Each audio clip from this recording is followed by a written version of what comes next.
এক বছর আগে নর্থ ইংল্যান্ডের সাউথপোর্ট মসজিদে হামলার ঘটনা ঘটে।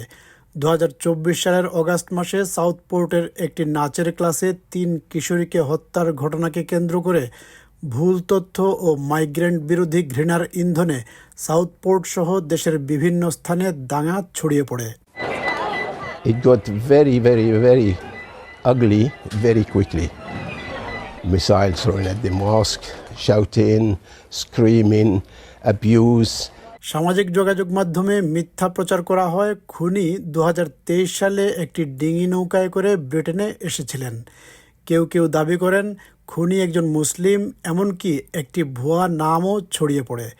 এরপর এক রাতের ভয়াবহ সহিংসতায় সাউথপোর্ট মসজিদে হামলা চালানো হয় এবং পরে অন্যান্য মুসলিম সম্প্রদায়কেও টার্গেট করা হয়। I don't know why we found ourselves in the midst of the riot, or we started a riot that spread all over the country.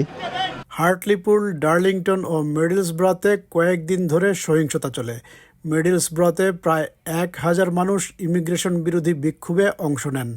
সামাজিক মাধ্যমে ছড়িয়ে পড়া ভিডিওতে দেখা যায় জনতা বাড়ির জানালা ভাঙচুর করছে এবং গাড়িতে আগুন দিচ্ছে, দোকানপাট লুটে নিচ্ছে। সাউথপোর্ট হামলার পরবর্তী 6 মাসে মিডলসব্রো এলাকায় দায়িত্বপ্রাপ্ত ক্লিভল্যান্ড পুলিশ ইংল্যান্ড ও ওয়েলসের মধ্যে সবচেয়ে বেশি জাতিগত বিদ্বেষমূলক অপরাধ রেকর্ড করেছে। এই সংখ্যা 918টি, যা আগের বছরের 545টি থেকে 68% বেশি।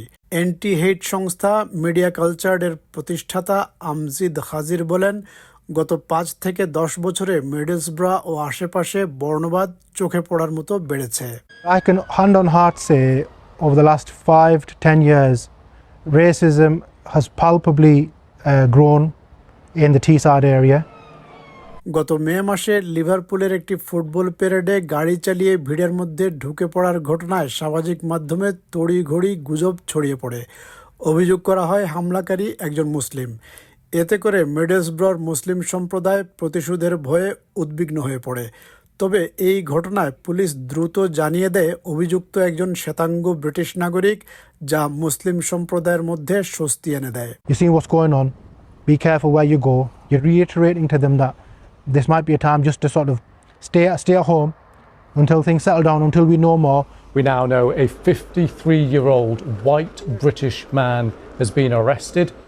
Something happens hundreds of miles away, if not thousands of miles away, and you're fearing for your family and your community here in Middlesbrough. You're in this cycle of constant fear.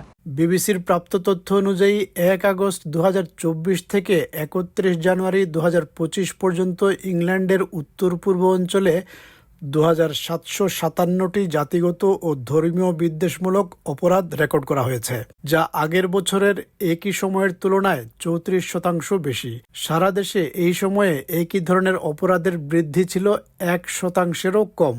সাউথপোর্টের হামলার পরবর্তী 6 মাসে ওই অঞ্চলে 361টি বর্ণবাদী বা ধর্মীয় বিদ্বেষপ্রসূত হামলা record হয়েছে, যা আগের বছরের একই সময়ের তুলনায় 20% বেশি। নিউক্যাসল বিশ্ববিদ্যালয়ের সোশ্যাল জিওগ্রাফির অধ্যাপক পিটার হপকিন্স বলেন, আন্তর্জাতিক ঘটনাবলীও সাম্প্রদায়িক হামলার ঘটনার রিপোর্ট বৃদ্ধিতে ভূমিকা রাখতে পারে। সরকারি তথ্য অনুযায়ী ইসরায়েল গাজা সংঘর্ষ ধর্মীয় ঘৃণামূলক অপরাধ বৃদ্ধিতে ভূমিকা রেখেছে। Whenever there's like any sort of terrorist incident or any sort of major political event, there's quite often a rise. Any sort of TV coverage of a terrorist, it doesn't matter what the religion is, chances are after that we'll see a peak in reported hate crimes against Muslims or people who look Muslim. সান্ডারল্যান্ডের মসজিদে আনোয়ারে Medina মসজিদে এখন CCTV camera ও ভারী স্টিলের দরজা বসানো হয়েছে। গত 1 বছরে মসজিদটির রূপ পাল্টে গেছে। Put a new electric gate on there, new cameras all around, as you can see, the new metal doors all around the building. It should feel like a prison. গত গ্রীষ্মে দাঙ্গাকারীরা মসজিদে হামলার চেষ্টা চালালে মসজিদের কোষাধ্যক্ষ জাফ ইকবাল আরও 3 জনের সঙ্গে মসজিদের ভেতরে আটকে পড়েন। তিনি বলেন, শুধু গায়ের রঙের কারণে যে শহরে তিনি জন্মগ্রহণ করেছেন সেই শহরেই আক্রমণের শিকার হওয়া একটি ভয়ানক অভিজ্ঞতা। Sunderland's my home city. If I can't feel safe in my home city, where am I meant to feel safe?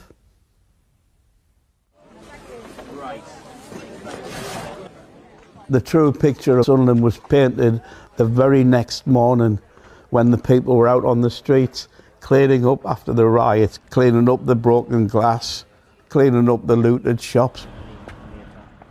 They've been very friendly towards me, and they're sort of like saying, you are part of the city. But I'm born and raised in this city. I work in this city. I work in the community in this city. And yet at times it doesn't feel like home, which is sad.